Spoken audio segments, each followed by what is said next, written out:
I'm going to talk about wealth and poverty. Wealth and poverty. Amen. I don't know why you are excited about it, whether it's the poverty side or the wealth one.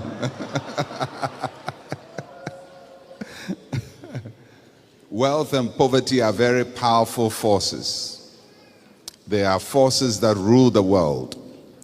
The world is ruled by these two forces, wealth and poverty. And they drive everything that happens in the world. Poverty is a very powerful force. People may not see it, but a lot of people's profession is based on poverty. Without poverty, they will have no job. For those people, it is important that poverty continues.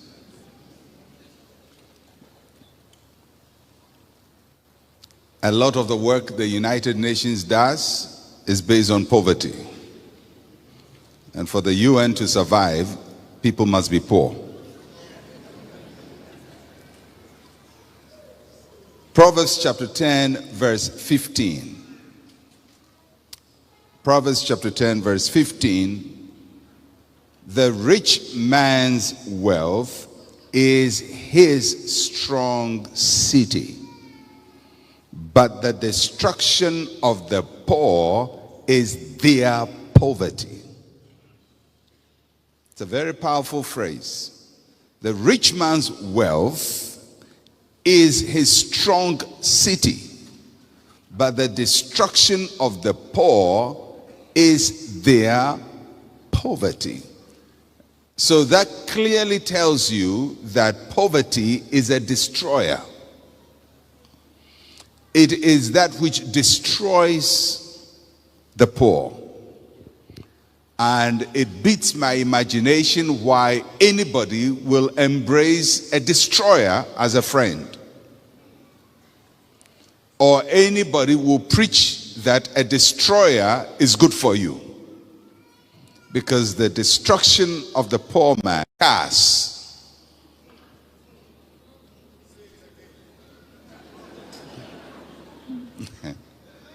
Wealth does not include things like cars or household items like televisions, fridges, furniture, because they are not readily converted into cash and lose value with time. So when you go to buy a brand new car, from the moment you drive the car from the lot out, it loses about 20% of its value.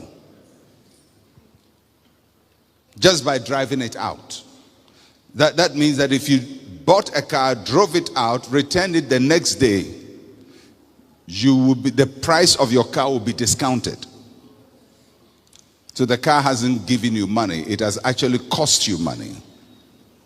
It's interesting that people see possessions of things like cars as manifestation of wealth. So sometimes when you see people showing off their wealth and they say, look at my cars. And they show you all kinds of cars they have as a sign of wealth.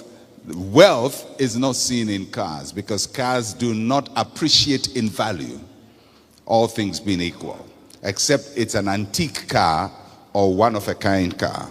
Apart from that, your car is an expense to you. To keep it alive, you have to feed it.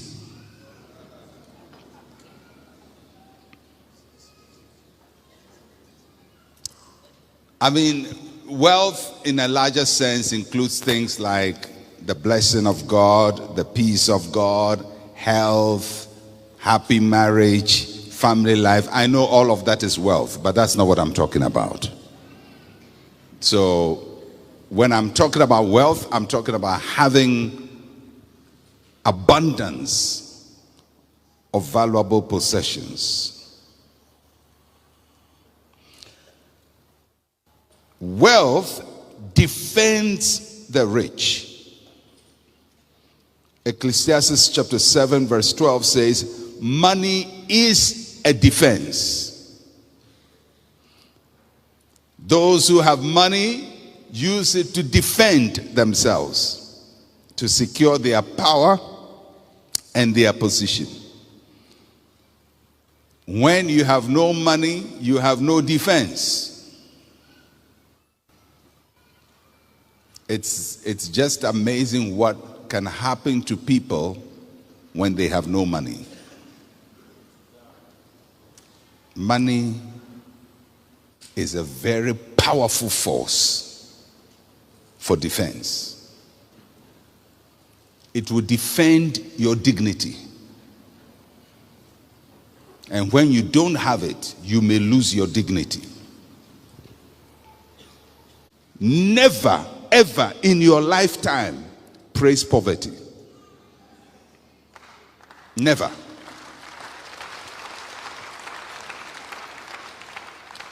So what is poverty? Poverty is a lack of material resources or money. Poverty can either be absolute or relative. Absolute poverty is when you don't have enough to take care of basic needs of life. Relative poverty is when you have met basic necessities but wish for better. So relative poverty is when you want something but you can't buy it. When you want something you can't buy it, you are relatively poor. In other words, you go to a shop, you see a shoe. It will look good on your feet. You want to buy it. Everything in you says this shoe is yours. But you look at it, you turn the backside of the under of the shoe, you see the price, and you quietly put it back. That is called relative poverty.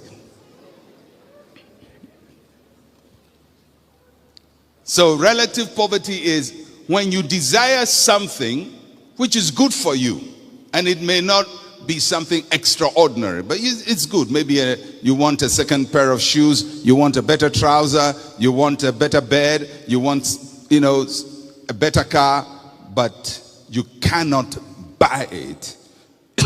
You are not absolutely poor, but relatively poor. In relation to that thing, you are poor.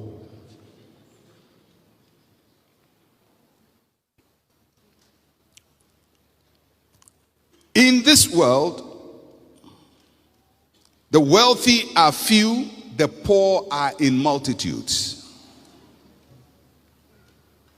65 people of the world's wealthiest people own half of the wealth of the world. That's serious. Africa's wealth, your continent and my continent, at this point I think it's about 3.5 trillion or thereabouts dollars. 3.5 trillion dollars. That's a lot of money. The whole of Africa, South Africa to Egypt, Senegal to Somalia, Ghana included, Nigeria included, all of us, 3.5 trillion.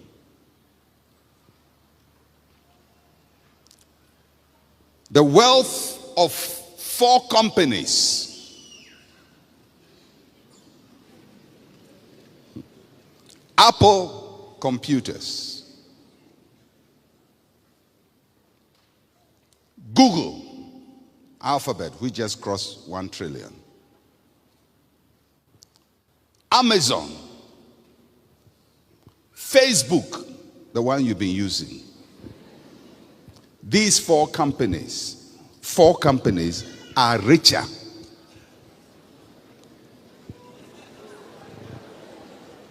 than our continent.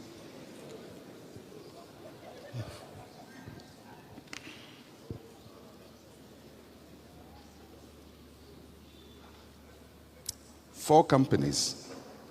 Most of them established in my lifetime, and for all of them established in my lifetime. The oldest of those companies is Apple. It was set up in 1975. The year I met Pastor Ransford.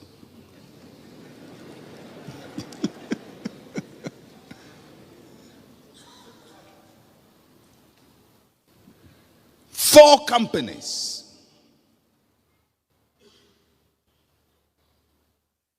Run the world. So in this world, wealth sets the agenda, poverty fulfills the agenda. There are people whose money determines who should govern a nation, but they need those without money to ensure that their agenda comes to pass. Those who have money are a few. The masses who have the vote have no money. So those who have the money sets the agenda for who should be governing nations.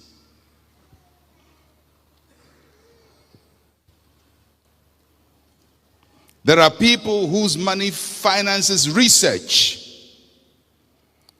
but they need those without money to believe in the research.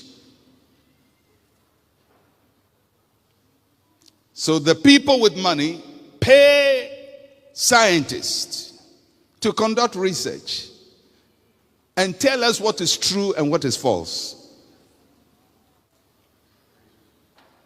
So one day they are going to tell you that based on their scientific analysis and based on their research, something you have believed in all your life is not true. And something all of us know doesn't make sense is right. And they will show you all the evidence. Last year, there was a very major research that was done. It included 500,000 people. That is, 500,000 people were used as the sample for the research on whether people are born gay or they learn to be gay. This is the largest such research with the largest sample base. And the results came out that scientifically, having analyzed 500,000 people, 500,000 people, there is no evidence that anybody is born gay. Have you heard about that? Why haven't you heard about it? Because somebody has determined what you should hear and what you should not hear. If that evidence had come and said the people are born gay, everybody, CNN will broadcast it from morning to evening, BBC will broadcast it morning to evening, they will disturb everybody's ear with it, but once the research goes another way, they shut it down. Because the agenda of this world is not set by the poor. It is set by the rich. And whoever wants to make you powerless, one of the most fundamental things they will do in your life is to make you not have money.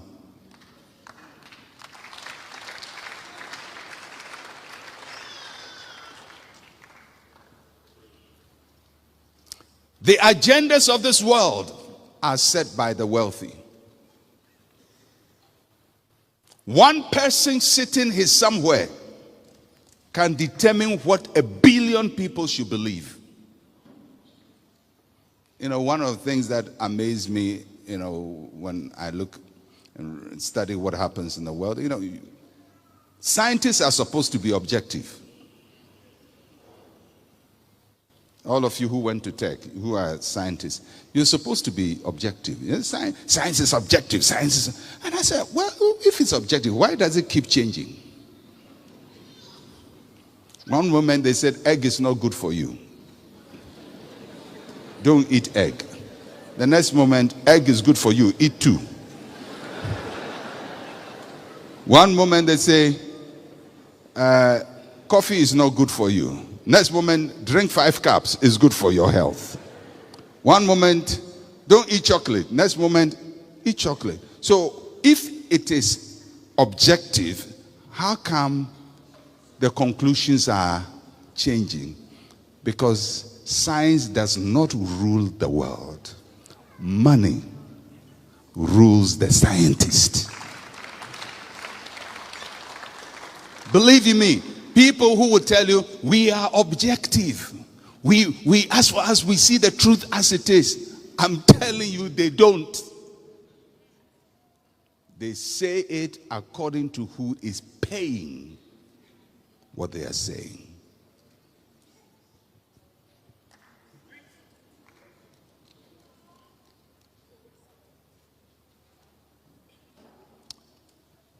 And that is one of the big challenges for us as Africans. Because people set the agenda for us and we follow. Since I became aware as an adult, I have seen African countries go under IMF programs, World Bank program, structural adjustment, accelerated structural adjustment, economic recovery, HIPIC. I mean, we've gone through over and over and over and over and over and over, and I've never seen one African country come out of poverty, in spite of all the monies that have been poured into our countries. So do you think if they wanted you to come out of poverty, they couldn't have done it? How can you give people billions of dollars and it doesn't change anything? Because the people giving you their money, it is in their interest that you remain poor.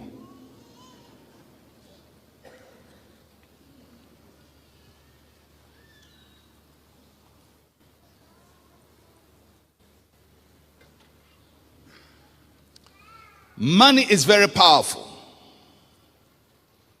You may say, well, Pastor, money is powerful. Money led Delilah to deceive Samson. She wasn't a bad girl.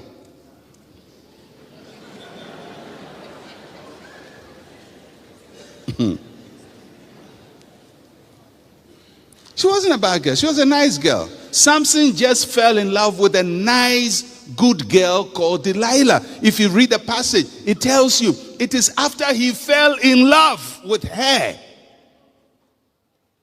that she was weaponized with money. It wasn't as if they gave her money to say, go and tempt Samson. No, Samson fell in love with a nice, good girl called Delilah. But Delilah was a poor, nice, good girl. And the Philistines came to Sister Delilah and say, we can solve your university education problems. We can solve your mother's financial problems. We can solve your father's financial problems. All we want is ask this man one question and get the answer for us. How did they get a nice girl who has fallen in love with a nice, handsome, macho man to betray him? money.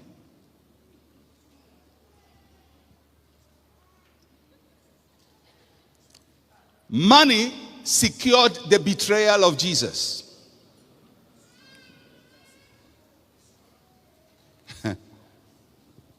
We can bring the devil in, but whatever it is, it was money.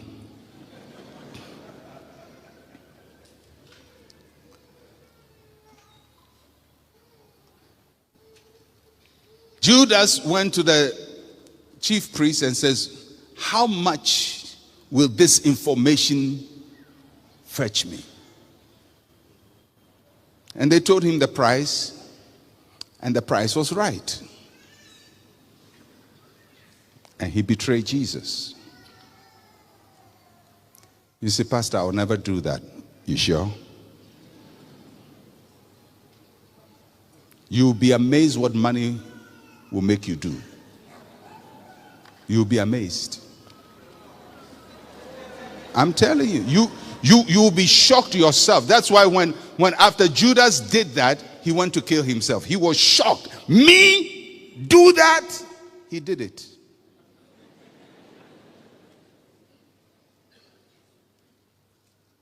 Oh yeah, people have done things they never thought they have done. Christians have done things they never thought they would do.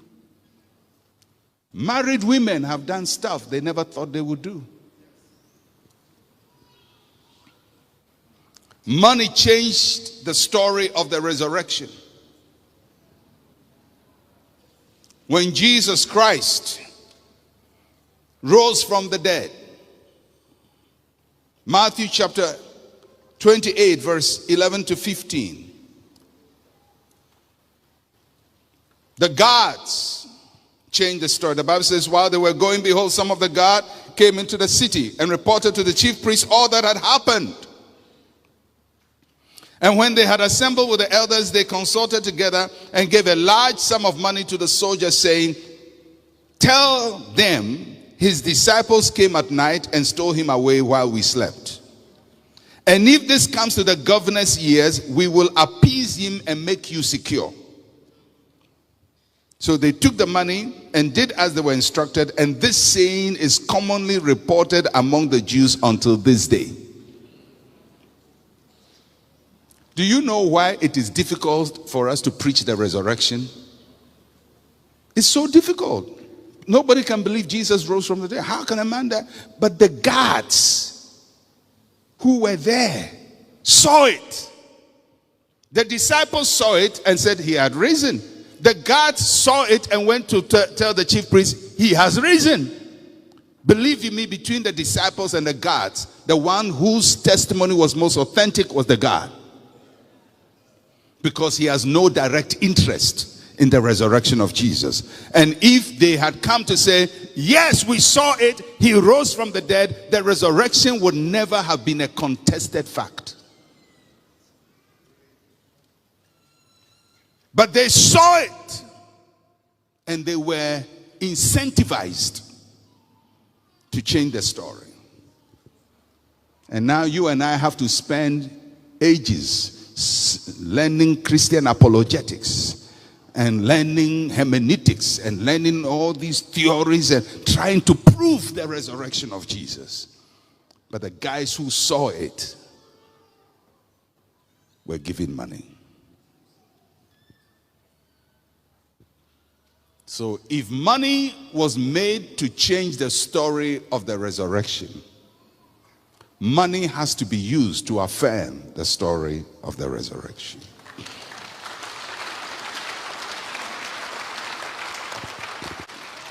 You can be as prayerful as you want. If you are denied money, your influence will be limited.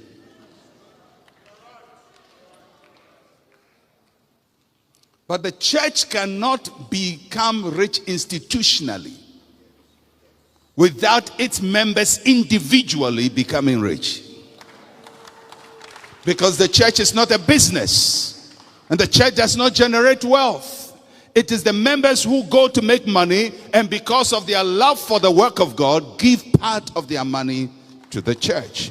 So if anybody is going to stop the church from making money. They are going to make the church feel bad teaching people how to make money, so that their people will be great prayer warriors, mighty prayer warriors, who know how to fast for 40 days, but are abjectly poor. And so far as you maintain your extreme prayer posture and combine it with your poverty, the world will love you. I'm telling you. Ecclesiastes chapter 9 verse 13 to 17. This wisdom also I have seen under the sun, and it seemed great to me. In other words, this is great wisdom. There was a little city with few men in it, and a great king came against it, besieged it, built great snares around it. Now there was found in it a poor wise man, and he by his wisdom delivered the city, yet no one remembered that same poor man. Then I said, wisdom is better than strength. Nevertheless, the poor man's wisdom is despised, and his words are not heard. Words of the wise, spoken quietly, should be heard rather than the shout of a ruler of fools. A poor wise man. Maybe in our time we will say, a poor anointed prayer warrior.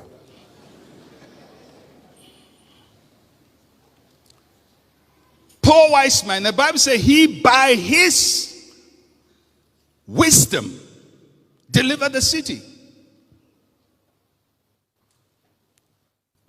The poor prayer warrior who is on his knees praying for economic transformation in Ghana. Do you ever think if Ghana's economy transforms, they will go and look for that poor man to say, thank you for praying for Ghana's transformation? No.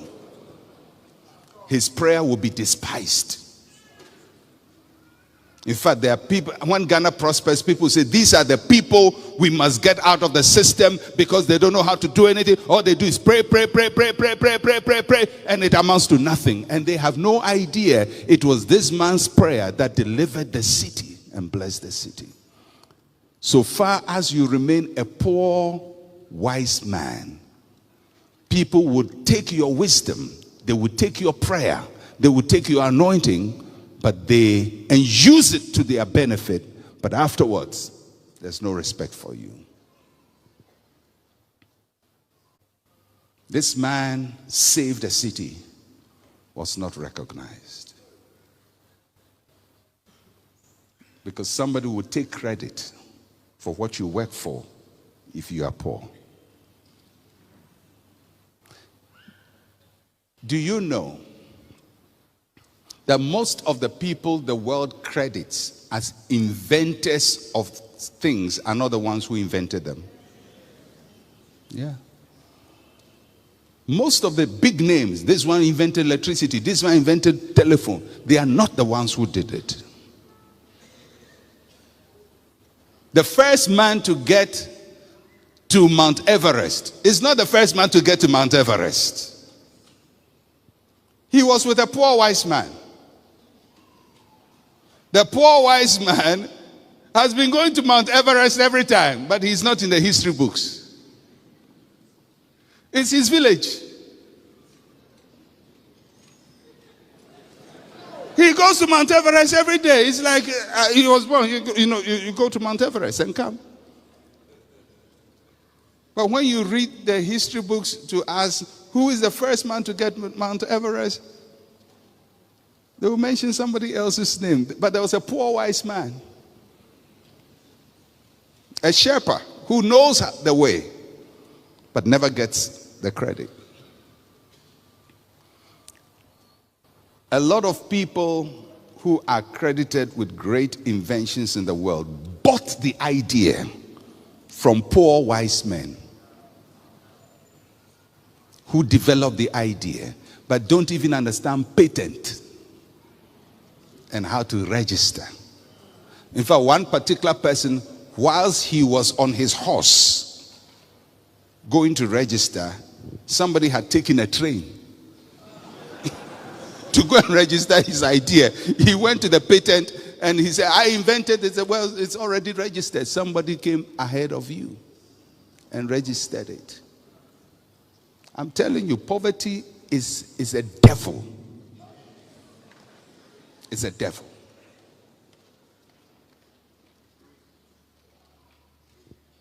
I don't mind if you are poor, but don't praise it. Fight it. Hate it. Work against it. But don't accept it as your natural state.